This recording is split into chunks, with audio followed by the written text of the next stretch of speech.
This video will cover the two different types of finger marks and how they are detected and enhanced in order that they can be visualised and potentially identified. There are two different types of finger marks. They can be either visible or latent. Visible finger marks require no enhancement to be seen.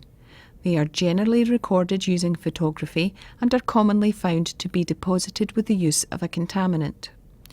A contaminant could be blood or paint, or it could even be a finger mark left behind in dust.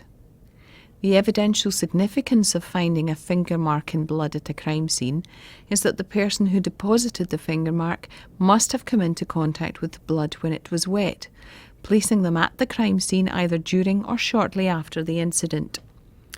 Latent finger marks are invisible.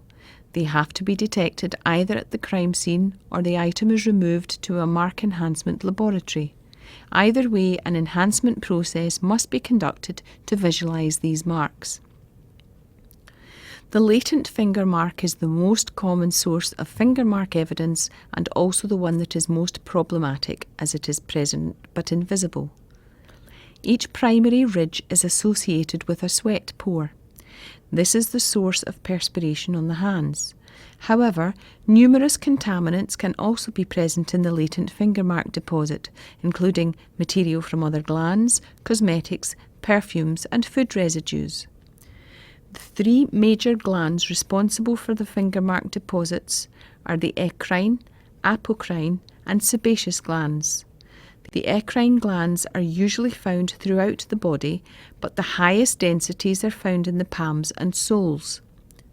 The sebaceous glands are typically localized to regions containing hair follicles, as well as the face and scalp.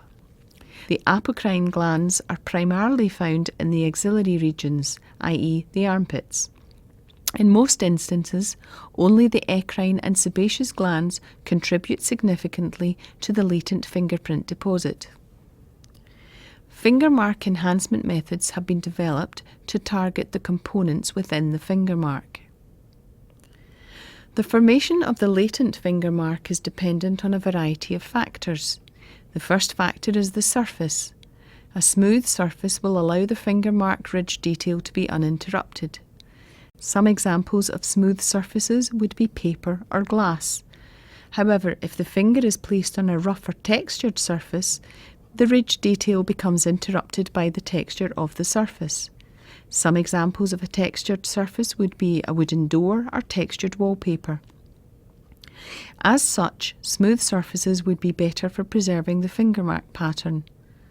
The surface can also be porous, non-porous, or semi-porous. Porous substances such as paper absorb the water-soluble part of the finger mark deposit within seconds, offering it protection. This type of finger mark cannot be simply rubbed away. None of the latent finger mark deposit is absorbed if it is deposited on a non-porous surface such as glass. The finger marked deposit sits on top of the non-porous surface, so if you polish the surface, you would eradicate the mark. Semi-porous surfaces such as varnished wood can absorb the water-soluble part of the finger mark deposit. However, this can take hours rather than the seconds for fully porous surfaces. Until absorbed, the surface would act as non-porous and the mark could be rubbed away. The time of contact also influences the finger mark quality. The longer the contact time, the better the quality of the resultant finger mark. The pressure of contact is another factor. The harder the pressure of the contact, generally the better the quality of the resultant finger mark. Finally, the person depositing the mark also influences the quality. A person's diet has been shown to influence constituents present in the finger mark, but also how long it has been since they have washed their hands can also affect the quality. However, the time, pressure and person depositing the mark are unknown at the time of a crime scene examination. Any deposited finger marks can also degrade. One factor is time. As the time since deposition increases, the quality of the finger mark will decrease. Mechanical action such as rubbing a glass surface can also remove finger marks. This is only possible on semi and non-porous surfaces. Dust accumulation, exposure to water, and exposure to light and heat will also have detrimental effects on a deposited finger mark. Therefore, the sooner a crime scene is discovered, the less chance any finger marks at the crime scene have to degrade due to any of these factors. On shiny surfaces such as glass, the mark may be visible to the naked eye using oblique lighting, but very often the surface is not so obliging and enhancement techniques must be used. These are intended to enhance the contrast between the mark and its background. A common physical detection method is powders. These are traditionally black or silver, but are now supplemented by coloured fluorescent powders. They are applied using a brush with the powder physically adhering to the finger mark which visualises it. High-intensity light sources such as lasers alone or with fluorescent chemicals and powders can optically detect finger marks. Chemical detection involves using chemical reagents to visualise the finger mark. Powder suspension was used to enhance this finger mark on UPVC. Combinations of treatments can be used in succession, such as DFO, a reagent which reacts with amino acids. This requires a green coloured light to fluoresce the finger marks which have already been treated with DFO, utilising a chemical and an optical detection method. There are many different enhancement techniques which have been developed over the years. These are developed to target specific components found in either the eccrine or the sebaceous gland secretions in the finger marks.